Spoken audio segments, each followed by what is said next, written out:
In today's video, I'll be providing you with 3 solutions on how to properly solve the problem of scalping once and for all. If you even remotely follow everyday news, you probably would have heard how scalpers have invaded every single hobby you can possibly think of. One of the newest ones is, believe it or not, movie theater popcorn buckets. How many am I allowed to buy? Yeah, there's a limit as many as you want. Really. No. How many have you got? Yeah. What, can I grab just whatever there is, if that's alright? Now, I did 2 videos previously highlighting the scale of the problem and how it has spread across the world, in a series I called Toy Story. So, if you want more context and a more detailed account, please consider checking those out as well. Now, making those videos also got me thinking, so how do we actually tackle the problem then? Scalpers are everywhere, buying up everything from food packaging to concert tickets. It has gotten to a point where it is impossible to just ignore them. I previously suggested that one of the solutions as consumers on the demand side is to just ignore the scalpers. Understand that the value of the goods being resold is, for the most part, a social construct rather than its intrinsic value. But obviously, that also doesn't apply to everything, as the problem of scalping spreads. If you're a fan of an artist who wants to go see a concert, but you can't buy the tickets because it has all been scalped, it's not something that you can always just ignore or just wait for a next opportunity. So today, I'll instead provide 3 solutions focusing on the supply side of things, that I believe, if implemented effectively, can solve the problem from its roots. Now, before we continue, if you'd like to hear more of the similar content focusing on important social issues that I believe concern us all, please like and subscribe to this channel. It really helps and means a lot to know that other people care about these issues too. Let's first outline the problem by applying a little bit of simple economic theory. How is it that scalping works? Here, we have a basic supply and demand diagram. In many ways, scalping is a bit of an anomaly to the market. So the diagram is going to feel a little bit weird. Scalping doesn't make sense in economic terms. The economy should be about producing goods and services that provide utility in some form. To those who might argue to the contrary, please do elaborate to me what exactly is the utility that the service of scalpers is creating for the economy. Now, as a result of this, basic economics doesn't have a good explanation for why this occurs and doesn't really have a best model for it. But we can kind of think about it like this. There's basically an artificial interference that has restricted the supply in the market and also raising prices to way higher than before. So we can model the new market supply sort of like this. Now, I wouldn't model it as a change to the demand because oftentimes production doesn't increase as a direct result of scalping activities. Scalping oftentimes actually only works because production doesn't increase as a result, and then they have a way of making money.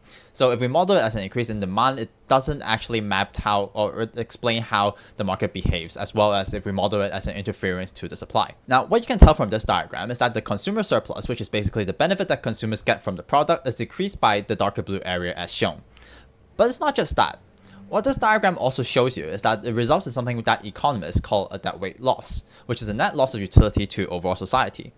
This is a loss in utility that could have otherwise been gained by producers. Now, I personally have a lot of issues with traditional economic theory. I'm not saying that this is a perfect model to explain what is going on, but it does give us a simple way of understanding what happens in the market as a result of scalping.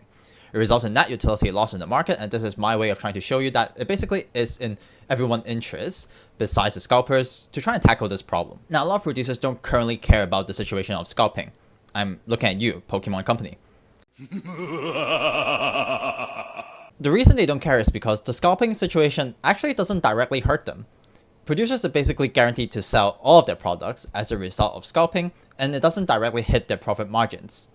But there actually is so much profit out there to be made, as I've previously shown you, and it really is the producers that are missing out on this space. But any solution that we provide to businesses and producers will have to be able to address their primary concerns, right? Namely, their profits and keeping market interest in their product. And here's where I have to acknowledge that scalping does to some extent help drive public interest. When the news reports talk about the scalping situation of a certain good such as Pokemon cards, people are made aware of how sought after this product is. The everyday consumer, like you and myself, are also motivated by the fear of missing out to some extent, and scalping helps create this sense of scarcity that everyone wants this product and gets people more interested and invested into the good. That being said, I would argue that this generated public interest is very short term, and it will fall off rapidly, as consumers are forced to reckon with the fact that they can no longer bear the cost of scalping. In the long run, they'll eventually have to accept that they can't participate in this market. And if we follow the solutions that I'm about to provide you, I would argue that this actually helps create a sustained sense of interest and keeps up the demand in the long run rather than having it rapidly fall off as a result of scalping, keeping people out from the market. First solution is pre-orders. Shut up and take my money! Pre-orders do currently exist in different forms, but it hasn't been able to deal with the scalping situation because these pre-orders are based on fixed quotas. It is oftentimes only about getting consumers to pay ahead of time for goods that are coming out in the near future. Under these circumstances, scalpers will often flood these websites with bots as soon as orders open up and make it impossible for the average consumer to access the goods. What I'm suggesting is for producers to adapt the amount they're supplying based on the number of orders they receive. If scalpers want to flood into these websites, they can still do that, but the actual consumer will be able to access the pre-orders still because there isn't a capped limit on the supply. Now understand that there are certain logistical challenges to doing this. You have existing relationships with retailers and manufacturers that you have to deal with. But I'm not suggesting that we eliminate retailers from the equation. Producers don't have to deal with the consumers directly, they can still do so through retailers. And you can still produce an extra amount for physical retailers. There's a certain magic to the IRL shopping experience that I believe is worth keeping. It's also understandable that people often buy more when they go out shopping than they otherwise might not have, and we don't want physical retailers to go off business either. But there's nothing wrong with doing pre-orders on top of that, so that consumers who actually want the goods are guaranteed to be able to access them. As for manufacturers, if your goods are being scalped, chances are your scale of production is large enough that you can make deals with manufacturers to arrange for more of your goods to be made based on an earlier schedule. For businesses, this provides guarantees that your products will be sold when they come out. You also have the added benefit of getting consumers to commit to the product earlier. That way, they're incentivized to buy other products coming out that go along with the ones they have already paid for, and then the cycle continues. You're prolonging interest and investment because people are already committed a year or 6 months ahead of schedule. The second solution is to do reprints and re-releases. What this means is that you do a second batch of production after a first batch has been sold out. In terms of concerts and performances, this might mean doing extra shows. Now, this benefits the business because, well, you instantly get to sell more goods. And this provides a quick way of subduing the second-hand market because the effect of scarcity drops when a reprint is coming out. This is less reliable than pre-orders for the business because you do run some risk of your goods not selling, but for the most part, if there's a need for doing reprints, it probably means that it won't be a problem. Now, you can also do re-releases in smaller, separate batches. This also acts as an effective deterrent to scalpers in the future. If you know that the business is willing to do re-releases, you will be less inclined to scalp their goods to begin with because second-hand value of it is not guaranteed. The last solution is to require actual ID when purchasing a good. I need to see some identification. Now this one is a little bit more limited because it's difficult to apply to everything. It's probably not very logistically sound to ask kids to produce ID when buying Pokemon cards. This is one of the most effective ways of dealing with scalping, especially with concert tickets though, because it means that scalpers can't actually resell the product. The reason why this isn't more widely implemented right now is because platforms such as the worst fucking scums of the earth, Ticketmaster, actually makes profits from reselling as well. So in order to implement this solution, it will likely require direct interference from government policy, which I would argue is in the government's interest. The money scalpers make is often not easily traceable and hence taxable, but if policy measures can be introduced to tackle scalping, people in general will be much more happier, and the government benefits from being able to tax the profits more reliably. There are also some other attempts at tackling the problem of scalping currently.